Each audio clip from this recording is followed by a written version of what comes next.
Hey guys, it's day 3 of our slow cooker freezer meals challenge. I hope you are enjoying these recipes and I hope you are pleasantly surprised at how easy this is to do, and hope you can make these meals over and over and over again and always keep your freezer stocked with some awesome meals to go into your slow cooker.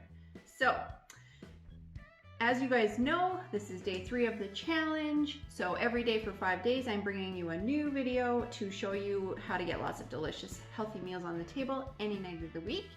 And these ones in particular, they first go into your freezer and then you thaw them just enough to go into your slow cooker, and you let your slow cooker do the work. So these videos will be available in my Epic Kitchen Hacks group on Facebook under Units. So if you find the menu and click on Units, scroll down to challenge number 2, slow cooker freezer meals challenge. So along with these videos, I'm going to also be sharing the recipes and the grocery and supplies list so that you can repeat this at home as often as you like. This will also be available in my IGTV for those of you watching on Instagram in the series called Challenge Number 2, slow cooker freezer meals. So when you go to my IGTV, just above the first video, it will say series. Click on that and you can find the series in there, challenge number 2. So let's go. This is day 3. We are doing Crockpot taco soup. So first things first, we're gonna get our chicken. So it calls for 3 to 4 chicken breasts. Again, I only thawed them enough. I buy a big box of chicken breasts and use them as I need them. So I only thawed them enough to get them out of the packaging, and I'm gonna put them back in the freezer.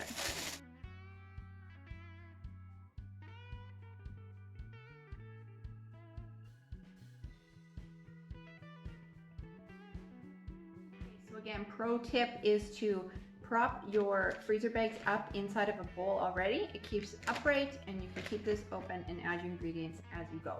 I'm gonna go wash my hands, I'll be right back. All right, so next I'm gonna add half of this can of crushed tomatoes. It calls for a 14-ounce can. This is a 28-ounce can.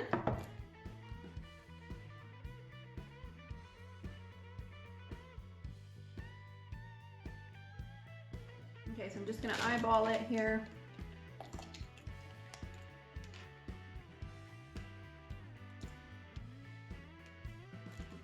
Okay, so that's about half. And what I'm going to do with the other half is I'm going to mix about 2 teaspoons or a tablespoon of marinara mix in here. And then I will stir it up and I put it into freezer cubes. So we always have some in the freezer ready to go. Next up is tomato sauce. I've got a salt-free version here from Hunt's.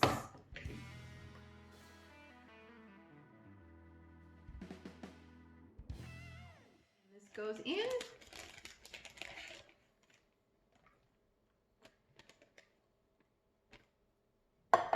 Okay, next we are going to add a can of black beans and a can of chickpeas drained and rinsed. So I'm going to go do that and I will be right back. Okay, so I've got my chickpeas and my black beans in my collapsible strainer. You can see the beans are at the bottom there. This strainer is amazing. It's very flexible so that it's going to be easy to pour into here. And then I'll show you how it collapses.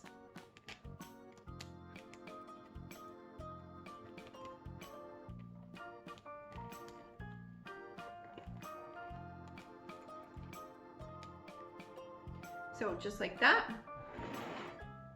And then when we wash it, we put it right in the dishwasher, and then, sorry guys, for some reason my video cut off right when I put the taco package in here. So what I was saying is next we put the taco package in here, which I did. And the difference between the taco in the packages and the taco seasoning in the jar, the seasoning in the packages has a thickening agent in it.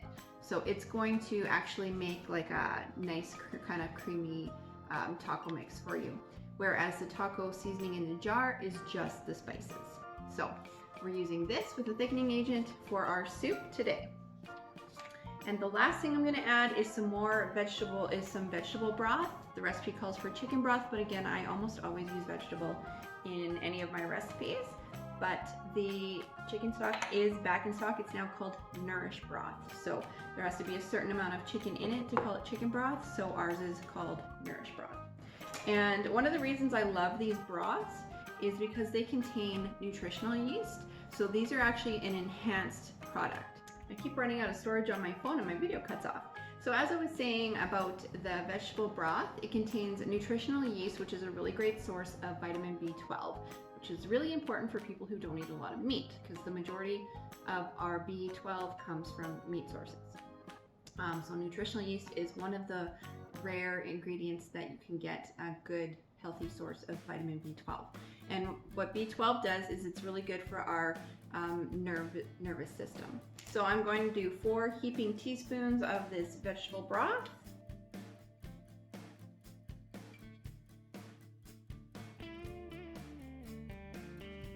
And that's it. Again, I use my 4-in-1 spice spoon. This end is the teaspoon. Over here we've got a tablespoon, half a teaspoon on the back, and a lime for the 1/4 teaspoon here. So I did remember to write the name of the meal on my bag this time. So make sure you do that. This bag is very full. Now it's gonna go in the freezer just like this. I haven't mixed it up or anything. And when I put it into the slow cooker, I'm going to add 4 cups of water. So that'll be right in the recipe for you guys. Feel free to save that for your use anytime.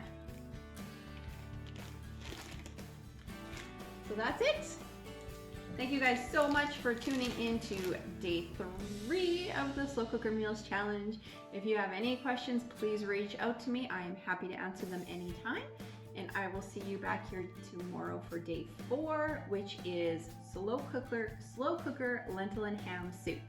Bye.